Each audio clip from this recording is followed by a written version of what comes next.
Good morning, everyone. Welcome to the Conservation Aviation session. I'm Jeff Klinning, and I work in the technology department at African Parks. And yeah, I think that every time it comes to budgeting season, I look at our tech budget, and then I look at the line below that has the aviation budget, and I'm very jealous.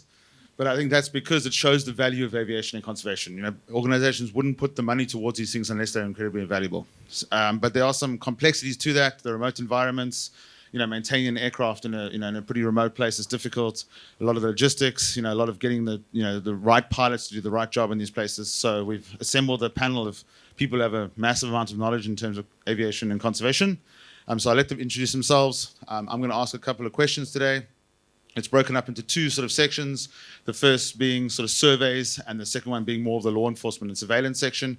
And after that, we're going to open it up, and hopefully people can just fire questions at these guys, and we can hopefully get as much information across as possible. Thank you very much. Morning, everyone. Morning, everyone. My name is Ian Stevenson. I head up an organization called Conservation Lower Zambezi in southern Zambia. I've worked in a few different systems with African parks in Zambia, etc. Most of them all having aerial support. And yeah, I've got about 25 years of flying along with protected area management.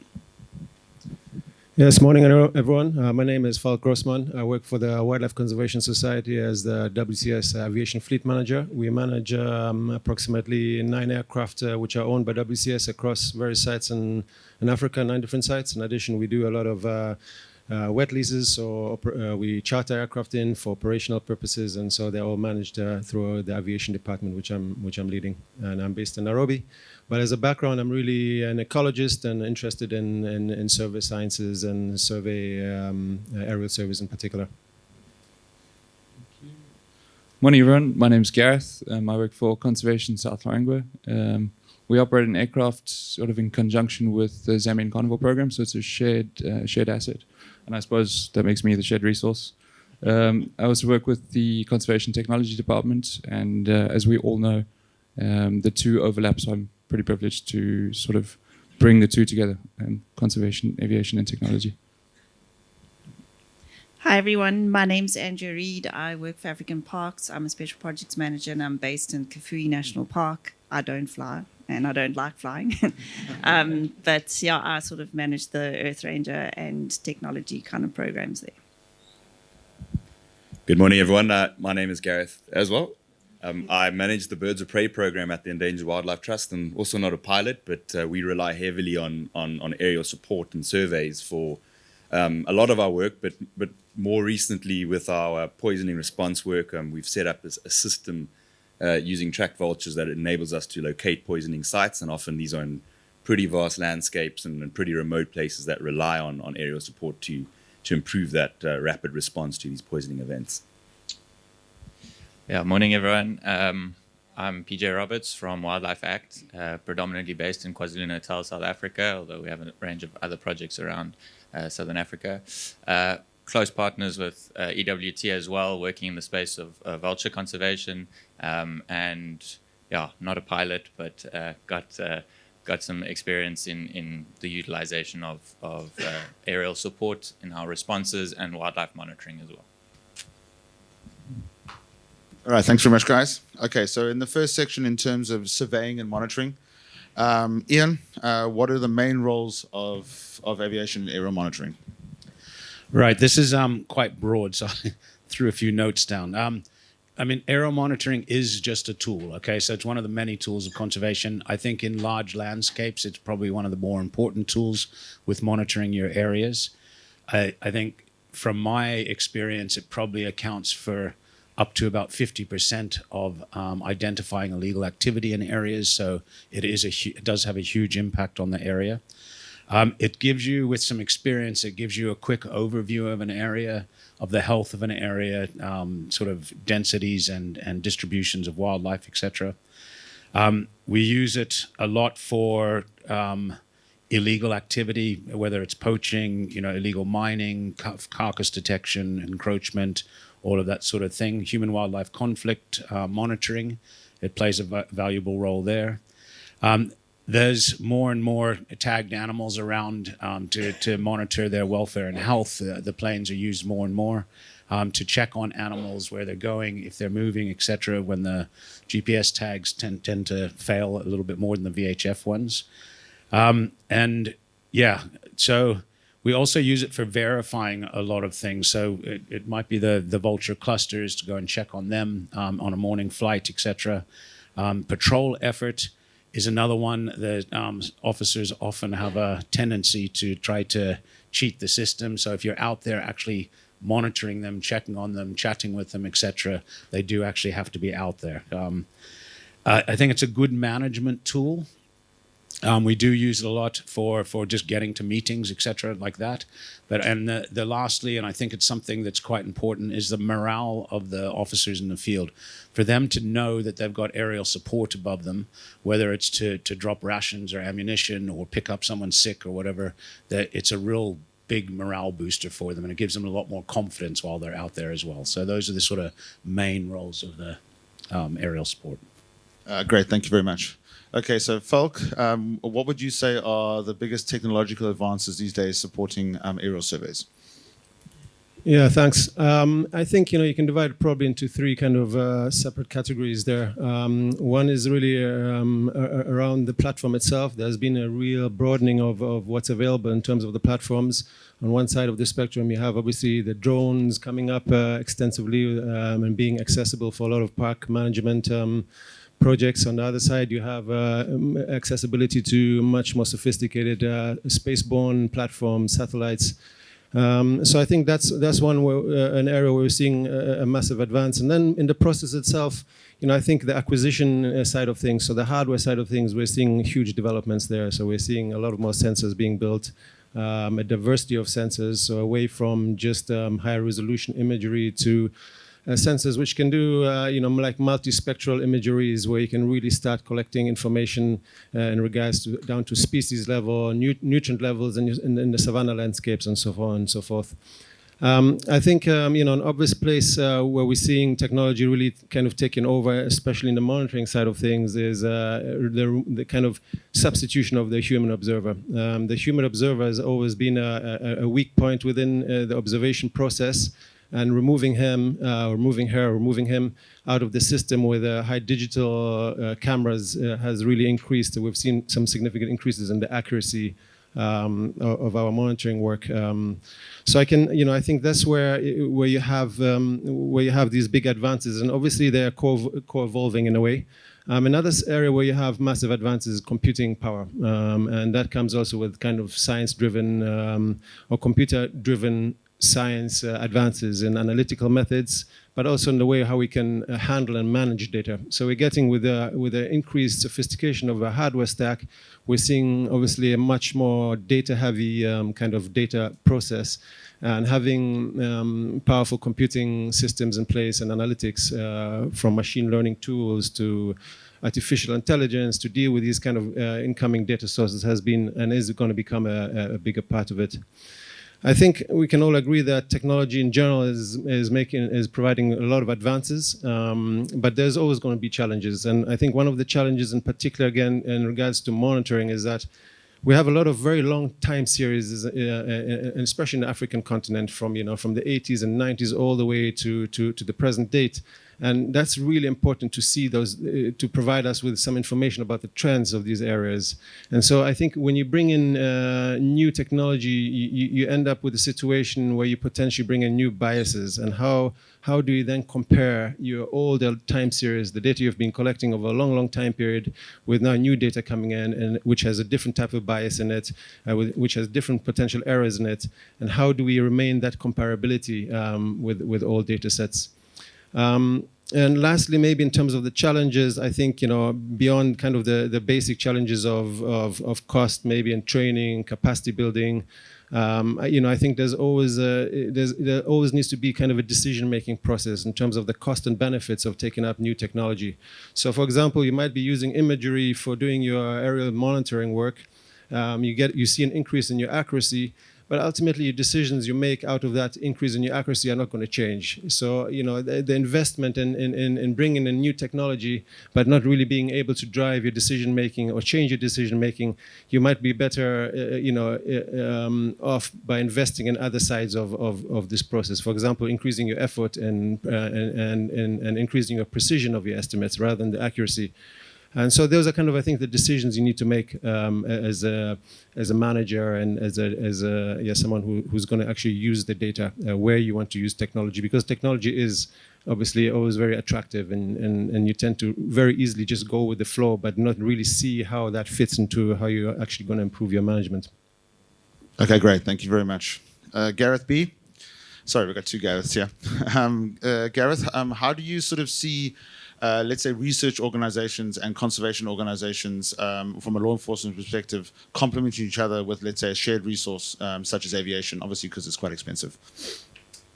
So thanks very much, Jeff. I'd sit in a fairly, I think, good position whereby the resource straddles multiple sort of practices, and that is law enforcement research. Aviation is in a unique space, I believe, that multiple parties, interested parties, can sort of leverage it to achieve what they want to achieve. And at the end of the day, it actually doesn't matter what you send the aircraft up in the air for, with obviously with the crew.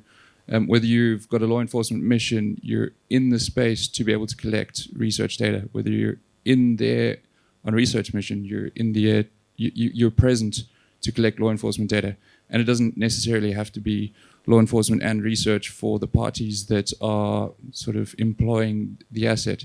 You could be collecting ad hoc data as well, because you're in that sort of unique position.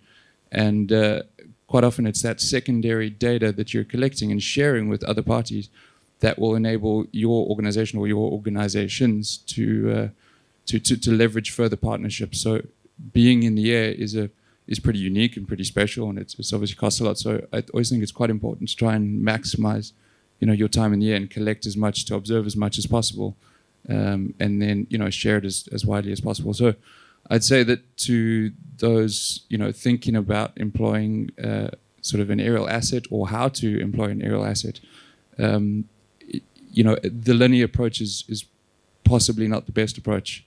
I would think about it as sort of as quite a compound solution to not only your sort of problem, but to multiple people's or multiple organizations' problems. So it's I think it's a very, very valuable tool that you can sort of apply across ecosystems for multiple purposes.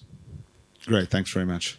Okay, so other Gareth, and I hope people here were able to see the Eye in the Sky presentation yesterday. I really enjoyed it, and at some points I just thought, wow, you've got a free sort of fleet of aircrafts in your hands with all the vultures flying around looking at stuff. And so my question now is sort of how do you, the paid aircraft, how do you use them to complement that program? Yeah, so for those of you that don't know the system, we've effectively got vultures covering massive areas, over 9 million square kilometers, from pretty much from the Western Cape all the way up to Chad. And as I mentioned before, a lot of these areas have no road networks, have low staff capacity, and so turning towards aerial support to assist us.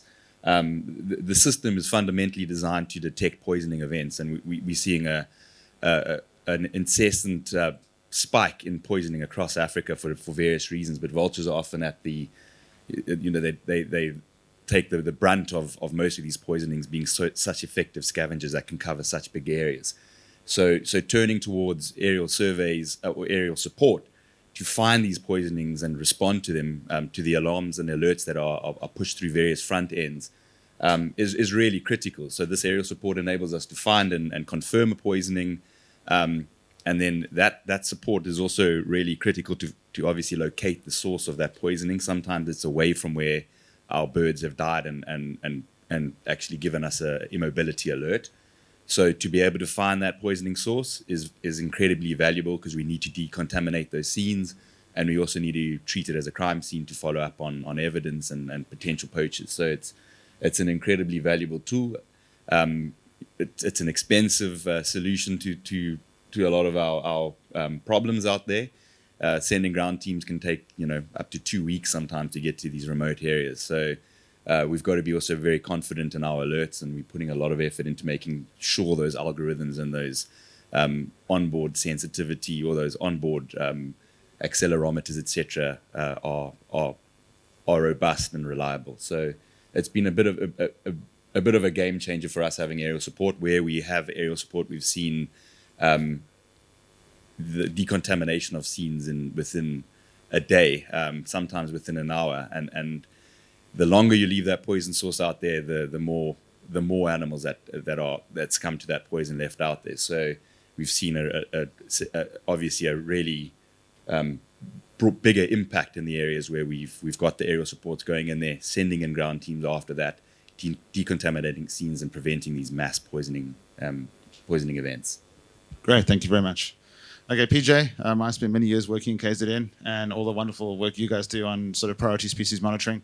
How does aerial support complement that or be a part of that sort of operation and improve your guys' efficiency? Sure, thanks, Jeff. So a big focus of ours as an organization is to support in the kind of wildlife monitoring space. Different partners that we work with, private communities and provincial parks. Importantly for us, it's a very on the ground daily effort being done by our monitors, and so there's obviously instances where you maybe can't get to an area, or a lot of our work is with telemetry tracking and GPS tracking, and so when we can't get access there, or there's a chance that we you can't pick up signal for an animal that's potentially left a protected area or whatever, that's often when we deploy the aerial support, and that can come in different forms, using chopper, fixed wing, depending on what assets are available, and working with our partners in that space. So it becomes an incredibly valuable asset, especially around human-wildlife conflict, when it comes to carnivore breakouts of protected areas and the potential that potential damage-causing animals are in the space of communities and operating there. For us to get a monitor in the air, in a chopper or a fixed wing, using telemetry to pick up those animals, allows us to be far more rapid in our response, and mitigate against any kind of damage caused to livelihoods there.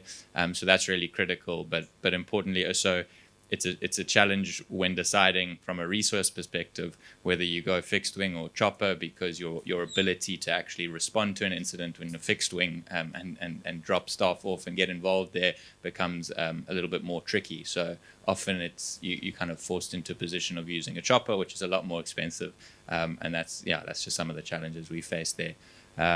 With the monitoring side of things, and we also from specifically a vulture monitoring perspective, we also working with Isabelo KZN Wildlife there, and they've had for many years been doing fixed wing nest surveys in the province, which we've been partnering with them on, and actually we've every 5 years deployed chopper to do a more sort of focused survey of areas that sort of lower density species like white-headed vultures and lappet-faced vultures, where we know where nests have historically occurred, but maybe they're not being detected on the fixed wing. So we actually deploy the chopper there to try and get a little bit more fine scale data, if you will. Yeah. Great, thank you very much. Okay, Andrea, in terms of Kafui, how do you use aerial assets to support you in such a large landscape? Yeah, well, for those who don't know, Kafui is based in Zambia, and we are quite large. We're about, just the national park's about 2.4 million hectares, and we only have about 300 rangers. And so obviously to try and cover that area, we need aerial support. We currently have 3 light sport aircraft and 1 Bell 407 helicopter. We opted for the light sport aircrafts because they are slower, they can fly lower, they've got quite good visibility in that. And then the Bell, we can use that to deploy teams into the field, and that they're quite powerful. We also use the helicopter for darting operations recently, for fire burning and that. So we've got this system called a rain dance system, where you it sounds exciting, but you don't really fire capsules outside the helicopter. Someone just stands there and clicks a little button, and these sort of incendiary capsules drop out the helicopter, and that's actually greatly going to improve our burning area, our burning regime there. So we have currently two pilots, permanent pilots. We've got another 2 management pilots. So there's quite a bit of aerial capacity, and then we do surveillance flights twice a day with the fixed wings for the light sport aircraft. And then the helicopters used on a reaction and sort of deployment capacity. And I must say, like, using EarthRanger, the lifetime capability of that has really helped us sort of focus our sort of reaction times and that, because everything is lifetime. So we've got protocol where poaching events are recorded lifetime. So then the helicopter can pick up the sort of reaction team and then go and deploy in the area where there are currently, like a situation going on. And and then if a poacher's lucky and gets caught, then he gets a 30-minute helicopter trip back to the base. All right, thank you very much. Okay, so I'm going to shift to section 2 now, which is more focused, let's say, on anti-poaching and I guess sort of surveillance flights as opposed to the more surveying side of things. Okay, so my first question is for Falk. How do you approach planning and implementation of an aerial surveillance program?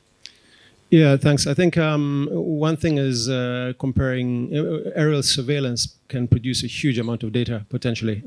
So both in terms of your spatial extent, but also in your temporal resolution, you can fly out, you can collect data on a very regular basis, which a lot of other sources can't. Ground teams, they're very specific to certain areas, and so I think one thing I see with our organization in particular, but maybe across the panel as well here, is that we're really underutilizing that potential still. So we're not capturing really all the data necessary, or all the data we could potentially capture to utilize that in the information decision-making process. And I think there's probably 3 main reasons to that.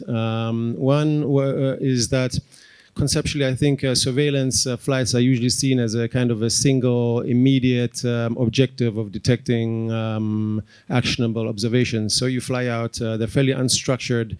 You find that the teams are not necessarily trained. There's no specific standards to it. And they can be fairly ad hoc. I think that's one issue. The second issue I found is there's no kind of accessible software to support the data collection process from the aircraft platform.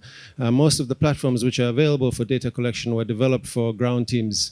And ground teams, one big difference between ground teams and aerial survey teams is that on the ground you have a lot of time to enter data. And so it's not really part of the whole development of your data collection tools. And so one thing is we've been really struggling is identifying a useful kind of data collection tool where we can collect data extensively. And as a result, because those don't exist, you find that a lot of observations are not recorded. And so there's a really underutilization on that side. The third thing I would say is that, I think there's access to some more complex analytical kind of procedures and ideas is still quite difficult. It's not accessible yet. You still have to have a lot of capacity. You have to have access to statistical packages and software packages like in the R environment. They're not available as yet in EarthRanger or in Smart. But I can see that coming through slowly as well, especially with ecoscopes or ecoscapes coming up in EarthRanger. And so I think those are kind of the 3 challenges why, at least for us, why we haven't really been using the full potential. So in terms of how we are trying to work that in WCS, one thing we have started to implement in some sites is that we gather all the data we have from the ground teams and the aerial survey teams as well as the surveillance teams and create predictive models as a first stage.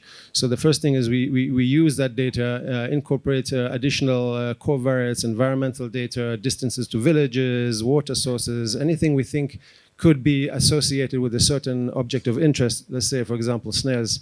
And then what we create is these predicted surfaces of where we predict there's a high likelihood of occupancy or of presence of, let's say, snares in this case, that we then target our aviation assets to fly these areas and verify if that's really the case. And once we have that, so we have a second layer to that. Once we have a verification, we can then use that information to strategize our law enforcement ground forces to these areas to verify and actually add the action, removing of the snares in this case. One thing is, which I think is interesting in this approach, is that it then can be extended. So in a kind of an occupancy framework, which is a way of how you can analyze some of this data, it can then be extended with continuous flights where you fly over these areas again, and then you really look at how, if there has been a change of occupancy, if there's been a change of the probability of encountering a snare in any of these grids you've been monitoring. So we are really moving from not only informing or strengthening the way we strategize, informing where we fly, where we move our aviation assets, but also there's kind of a bit of a feedback loop back into looking at, how effective was that action we put on the ground. So, you might have a block where you have a ranger unit for 1 week and seeing if that is effective enough for the presence of snares to reduce to a certain minimum threshold, or if you need to increase the coverage in these grids. And so it's beyond just kind of strategizing where to go, but also kind of looping back into what is really useful and what's really having an effect. Great, thank you very much. And I think that sort of, you touched on sort of a standardization of a tool in, while in flight in terms of collecting data. And that's another thing we find, and I see Chris here. Please, if possible, we're really excited for that quick capture, sort of whatever you're calling it. That's going to really, I think, change the ability to quickly capture data in the aircraft. And I think we're looking forward to that. And I think it is on the pipeline. We're really excited. Nice, this year, okay. Or next year. Okay, this year is coming quickly. Okay, all right, great, thanks very much. Okay, so another broad question for you, Ian. You're getting all the broad questions today. How do you plan an aerial patrol? In our case, so we don't have the advantage that Kafui has of having a chopper standing there all the time, but we do bring choppers in periodically through the year. With the chopper operations, we find them incredibly effective. They're planned usually quite a long time in advance. We've got specialized chopper teams that we train so that when they're with dogs, etc., in them, so that they're deployed in conjunction with the fixed wing. And we both go out usually in the morning before the sun's up. Fixed wing first, chopper, we have our identified areas. We're in comms the whole way, and if we do find activity, then the chopper obviously can respond to that with the specialized team that's in it, and that seems to work quite well, yeah. If it's just the plane, we're looking where we do rely heavily on EarthRanger with all the historical data, etc., poachers' routes. We do a lot of analytical work on the park of different times of year, where water is, where historical events have happened, etc., where your high-risk areas are, and so we focus and concentrate on those. I do find that, for example, if I'm doing a standard aerial patrol, I will put the receiver on the plane. We've got, I think it's 10 tagged pangolins right now that are very, very difficult to find if you lose them, yeah. And so I just put the receiver on scan, so while you are patrolling, you might be fortunate to pick one up. But if I'm going specifically, I need to dedicate a patrol to finding pangolins, because you don't tend to be able to mix them that easily, yeah. And the same with if you're doing welfare and checking elephant collars or whatever it is, that you specifically do that, yeah. So those are some of the things that we take into account. We vary our time that we fly, mornings, evenings, daytimes, night times, or not night times, but sometimes into the dark, and we'll take off in the dark but come back in the light, yeah. And then, so those I think are the main things, yeah. Great, thank you very much. Okay, my next question's for Andrea. And having seen sort of, in various conservation environments, when you first introduce aircraft to a conservation area, that first poacher you catch with them is obviously the easiest poacher to catch. Yeah. And then people adapt and people evolve and people learn how to change their tactics because they realize you now have a capable aerial wing. So my question to you is sort of how do you adjust to that to make sure you're consistently as effective in that environment? Yeah, thanks, Jeff. Yeah, everybody obviously knows that, like you said, the first poach is the easiest. It's become a lot more difficult because right in the beginning, particularly in the wet season when most parts of the park are completely inaccessible, the poachers would move in and literally build a camp, like a small village, and sort of send meat out with a bicycle, and it was like a complete job there now. But now what we've noticed is that they know that with our aerial unit, particularly the helicopter, we're a little bit unpredictable. They never really know where we're going to just drop teams off, and even with the fixed wings flying around. So the pilots have noticed that there's been a shift where the poaching gangs tend to be a little bit smaller now. They come in for shorter periods. Also with on their drying racks and that they'll smoke meat at night. They're also now starting to hide the ash as well under the brush cover and that. And then we've also noticed that a lot of them, instead of coming in and, in the beginning, we arrested a group of poachers with 8 reed buck, and they sort of moved in for a bit and they shot a whole lot of reed buck. So now they're actually tending to come in and shoot, say, like a hippo, because, there's 1 or 2 bullets. So there's more meat on a hippo than as opposed to like a reed buck or a sable or something like that. So, and so we've obviously we have to try and be one step ahead of them all the time. So we now have had to usually patrols go out for 20 days. After 10 days we move them and it's like a big team. But now we've got smaller teams. We randomly move them. They don't know when they're getting moved. We drop them in different areas. We'll move them all over the place, and then just sort of try and be a little bit unpredictable. Great, thank you very much. Okay, so to Gareth B, we spoke earlier about the eye in the sky stuff, and I've seen EarthRanger instances with clusters all over the map. How do you take on all that information and figure out which ones you're going to respond to? Is there too much information? How do you manage that? Because obviously it can be very effective, but you also don't want to send a very expensive asset flying all over to every single one of those clusters, because there can be quite a few.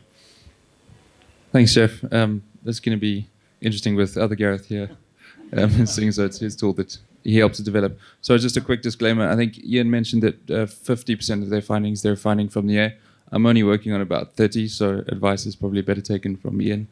The Eye in the Sky tool is a complementary tool to aviation, just as much as aviation might be a complementary tool to Eye in the Sky. And it must also be said that aviation is complemented by other tools and is not standalone. It is complementing sort of your ground efforts, your park management, and all that kind of stuff. So it's not operating on its own. In terms of the Eye in the Sky tool working with aviation or vice versa, it's enabled us actually, and it's something that I have to explain to my management, is why I'm flying less.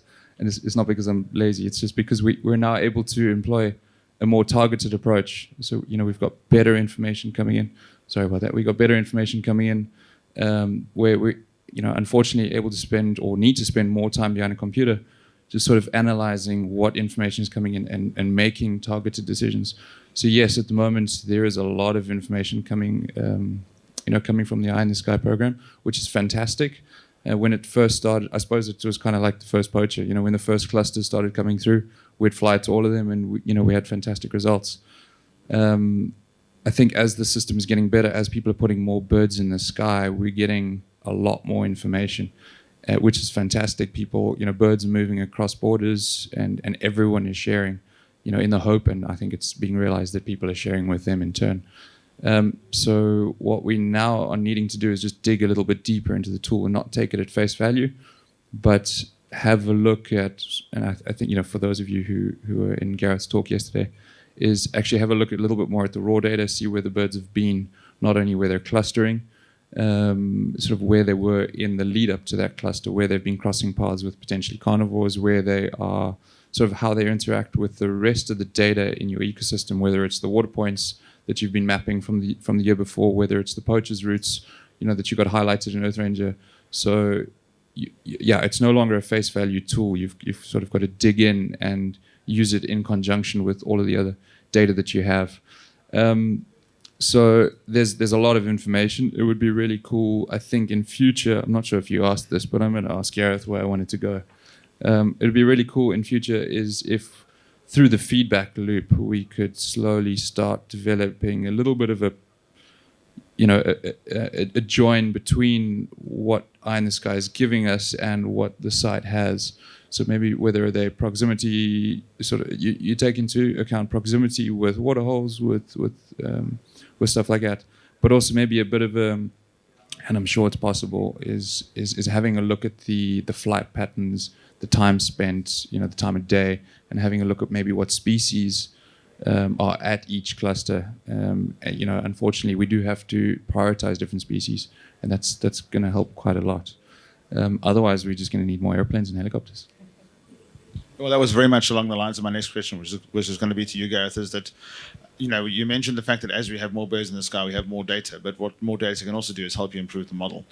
So sort of, what's happening there in terms of being able to take that model and improve it so we can obviously keep the false positives down and then make sure other Gareth can fly straight to only the really important sites. Yeah, there's a lot of work to be done. We're developing the algorithms 24/7, and with the information that we're getting back, it's a continuous feedback loop, and we get this training data that can be really good to train your models and your algorithms. I think, just to mention, I think some of the things we're working towards. So, and we've actually developed them. We just haven't been able to incorporate them into the current workflow. But vultures are effectively they're creatures of habit, and they revisit sites. And very quickly, I think after 6 months, you can see how the birds interact with the landscape, and you can develop this really intimate knowledge base of how the birds use the landscape, where they feed, where they roost, and where they drink. And I think those pop up sometimes as feeding alerts, sometimes even their mobility alerts.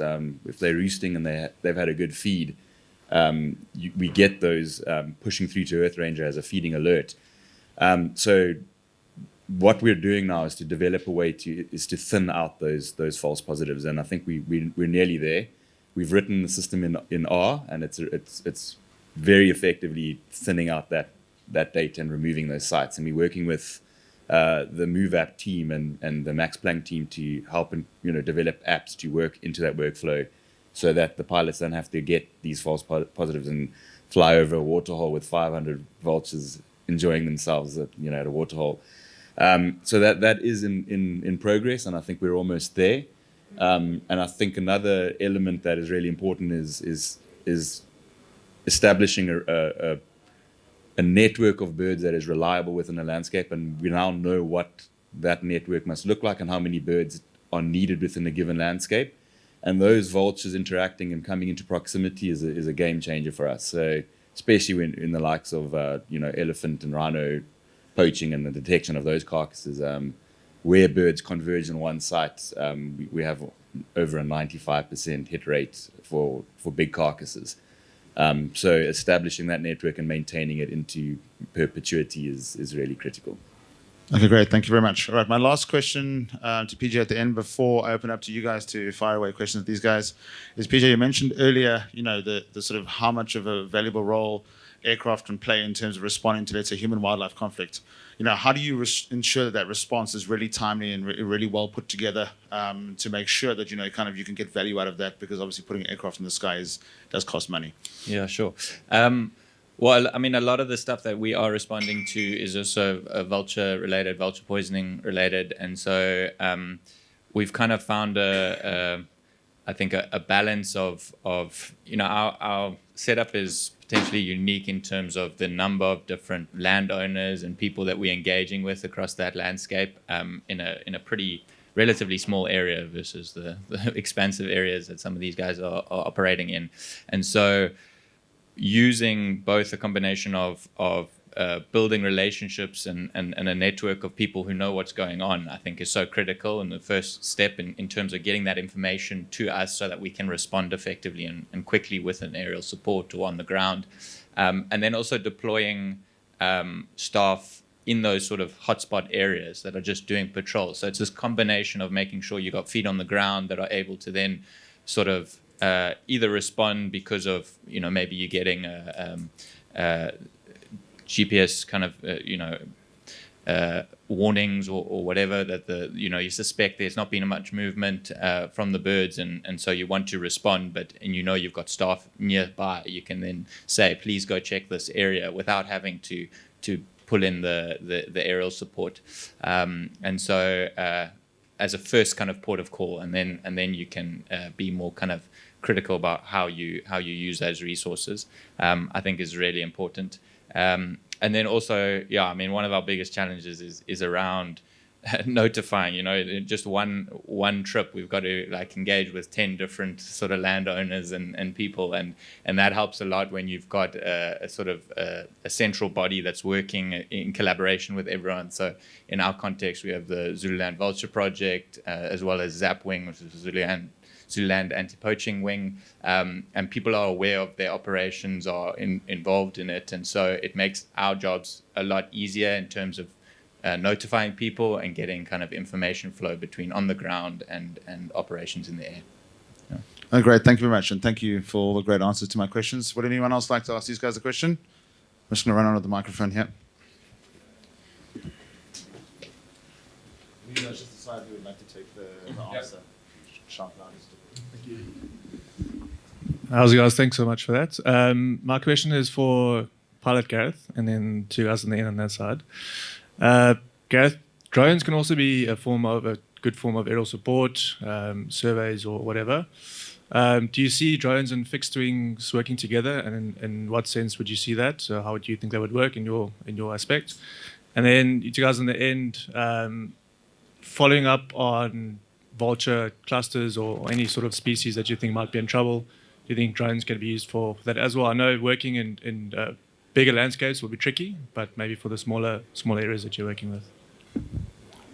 Thanks so much, Rick. I think that yes, drones are going to play a role in. I don't know if it's ever going to be completely replacing sort of aerial assets. Drones are not going to be able to deploy people, but they're definitely going to be able to conduct. Not yet, but they're definitely be able to conduct aerial surveillance. They can already track wildlife. I don't know where the interference is coming from. So they can already track wildlife. They can conduct VHF tracking. They can take photographs. They can conduct routine surveillance. You can program them to do what you want and to look for what you want. I think it's definitely going to be a function of where you're trying to roll it out. Different countries have different regulations. I think that, for example, where we work in Zambia, it's going to happen. And I think that we've accepted that it is probably the time, and that there are going to be a few people pushing in that direction. And probably in a complementary manner rather than one that's going to replace.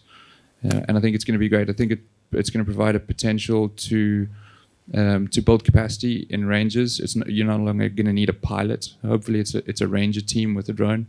That would be really cool, I think. And it's going to bring down the cost quite dramatically, I believe, as well. So I think it's a space that we do need to watch, but probably not only watch. I think it's a space that we need to invest in, and I think there's probably some gents on the left here that can give you some more information.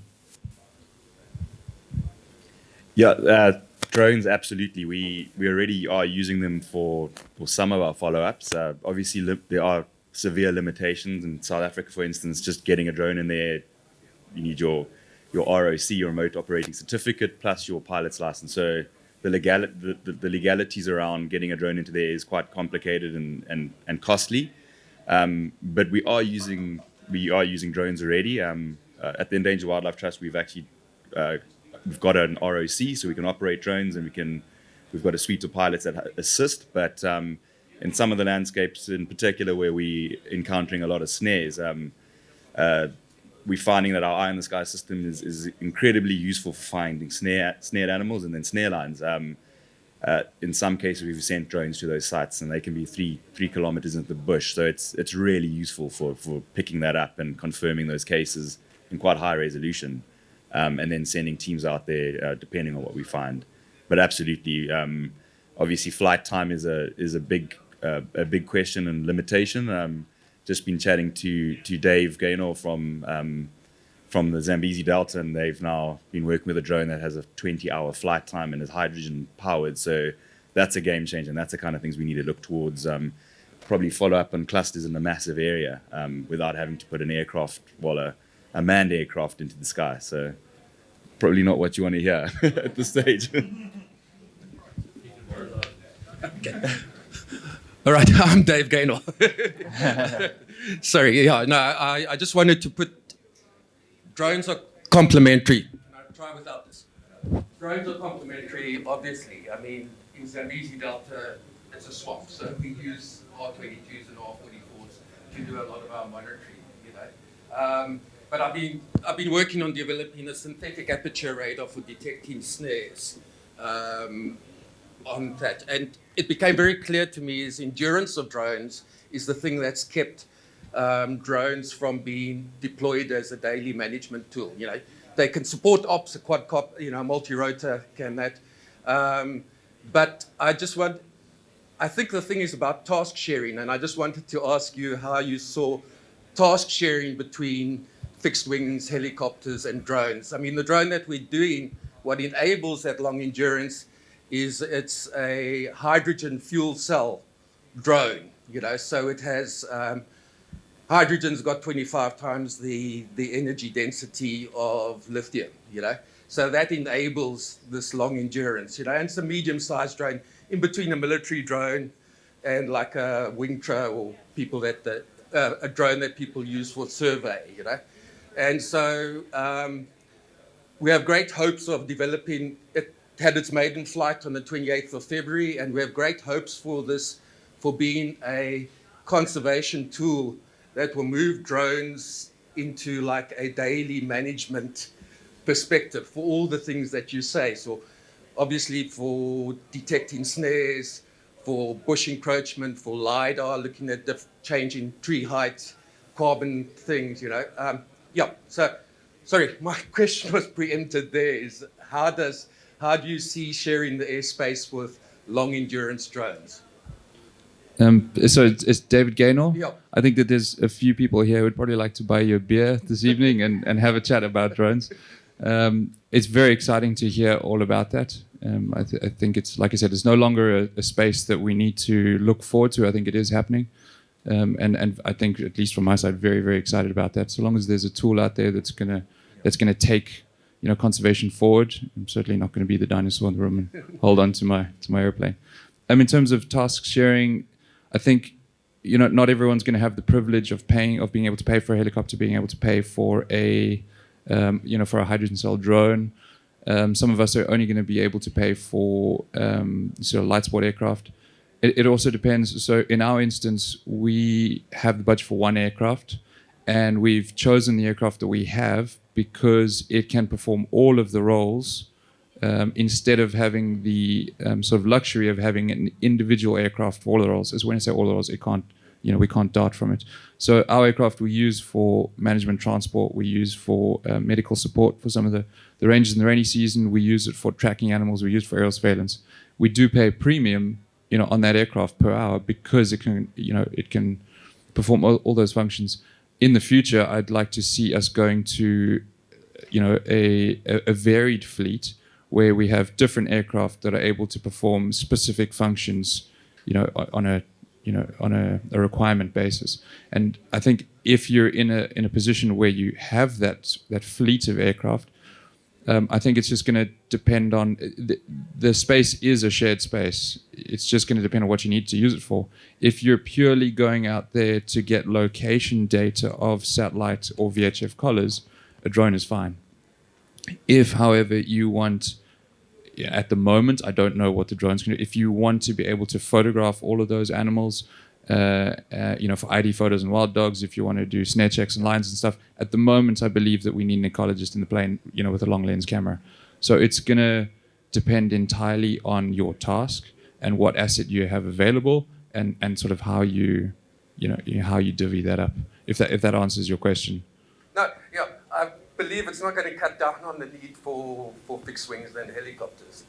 It's really complementary, and it's moving some of those tasks, you know, like, so we gather a lot of money to do biannual game counts, you know, because we do it in an R44, which is $500 an hour flying time, you know. Once you've invested in the drone, the actual flying time, especially a hydrogen drone, which could be filled on site, the hydrogen can be generated on site, so you don't have logistics issues in remote places, you know. So you can change that, saving up money for every 2 years to do a game count. You could possibly do it on a monthly basis or a bi-monthly, you know, every 2 month basis. Yeah. Anyway, yeah. No, I think it's a fantastic space that, you know, is developing, and I genuinely look forward to it. I'd happily And it hasn't been Trading my really flying flexible. goggles for a remote control. Is any? I think one thing to add on on that as well. I mean, we're looking at a lifespan of avgas sometime running out in the next 15 to 20 years, likely. And so I think the replacement for piston engines is not very clear. So yeah, we have more specialization of some platforms like the Savannas and the Bathawks that potentially can use more gas. But so I think that there's also going to be a shift in that and away from avgas engines within the next really 15 years. And so I can see the gap left behind there is a time span where really the drones will also come in and fill in some of these aviation support needs. I had a quick question, just going up in altitude here. Talking about space-based monitoring and surveillance, just curious to have if you have any insights on, how you are currently incorporating space-based monitoring, and then also, where do you see like the greatest improvements for space-based monitoring, to come?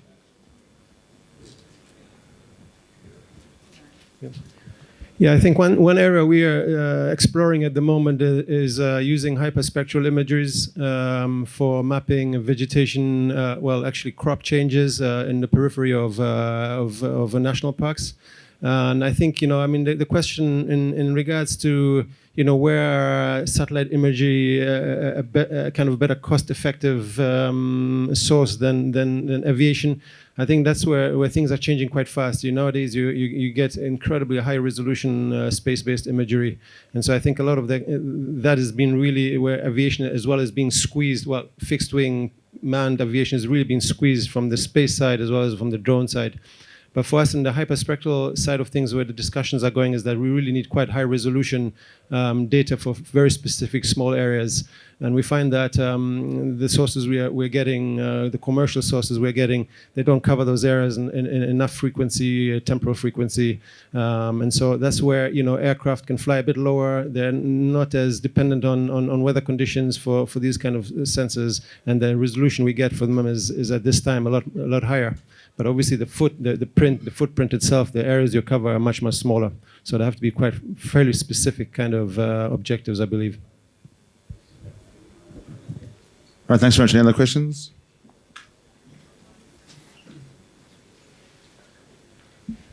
Hi guys. First of all, thanks for this conversation. Mostly because it just reminds us all that we're dealing with the same problems. And we have a helicopter we use for patrolling and for surveillance. So yeah, it's just fantastic to hear all your comments. One issue that we deal with, which I'm sure we all do, is how to combat nighttime poaching. With the exception of like doubling the or quadrupling the cost of your helicopter, what are other solutions that we might be able to think about implementing? I mean, maybe just take a stab on that question. And something we've been thinking about, especially in our Sahelian programs, is that that you could use either drones or aircraft. So you could have either camera traps in very remote areas to really look at people coming in and out of these areas to get some information on that at nighttime, especially that's when they move. But I think then using the aircraft or the drone as a data mule. So you fly out there, you don't send your troops or you don't send your ground personnel in there because of the security situation. You overfly your camera traps or your sound devices, and you upload the data onto the aircraft and then take it back and analyze it. So I think that's maybe one way we can deal with some of these issues of nighttime infringements, because I think just the level of restrictions, and at least for the sites we work in, I don't see that changing anytime in the near future in regards to nighttime operations, and also obviously insurance implications and all of that. Which Is there any advances in the drone technology to be able to fly the drones at night? Like we know the hotspot areas where guys will be coming in at night, and they come in and they come out. As I'm sure they do in all your areas. So, I mean, thermal surveillance, those are options. Yeah, there's a Altel just came out with a new night vision on their drone. It's like black and white. Really double. Let me pass the microphone around, guys. Sorry, just because it's also recording, so people can hear the responses. So wait, maybe just quickly fire the question in 2 seconds. The follow-up question, yeah. So just wondering if they, from the guys who are using drone technology, are there advances in the nighttime surveillance capacity of those drones to be able to pick up those types of incidents? Yeah, so we use a AUTEL robotics drone that we just got the other day, and it's got a thermal camera on it, and it works fantastically. It's got about a 15 kilometer out and return range, and so we're using it with our rangers who are out on OP. If we get any shot reports or anything like that, we just send it straight out, and you can spot a person from kilometers away. So yeah, it's great. Yeah, and I've recently used the Autel Max. It's got the night vision, thermal, and RGB camera on it, and it's the difference between night vision and the thermal is just incredible. You're like watching a black and white movie, and it's got a long range, and it has a lot of long flying time too. So it's a really good new drone. All right, thanks very much. Anyone, one more question? Have we got time for one more question? All right, everyone happy? If you think of something later, please seek out these guys. One more. It's not a question, it's addressing user interfaces within an aircraft, because we tried to do this in R22s and R44s where we monitor the lions, and I programmed as easy and quick response thing, and it doesn't work. So I totally agree. You can't fly and record incidents, but the warehouses do use an audible data acquisition system. So you could say Nyala 15, that, you know, and I'm just putting it out there. That's one of the things that we thought of looking forward to as a data input advice. The technology is there. I completely understand the issue of being, not even just being the pilot, but being in an airplane or a helicopter and trying to record on a sort of smart device. It just didn't work for us. Yeah. Thank you. All right, thank you very much for the panelists' time. Thank you.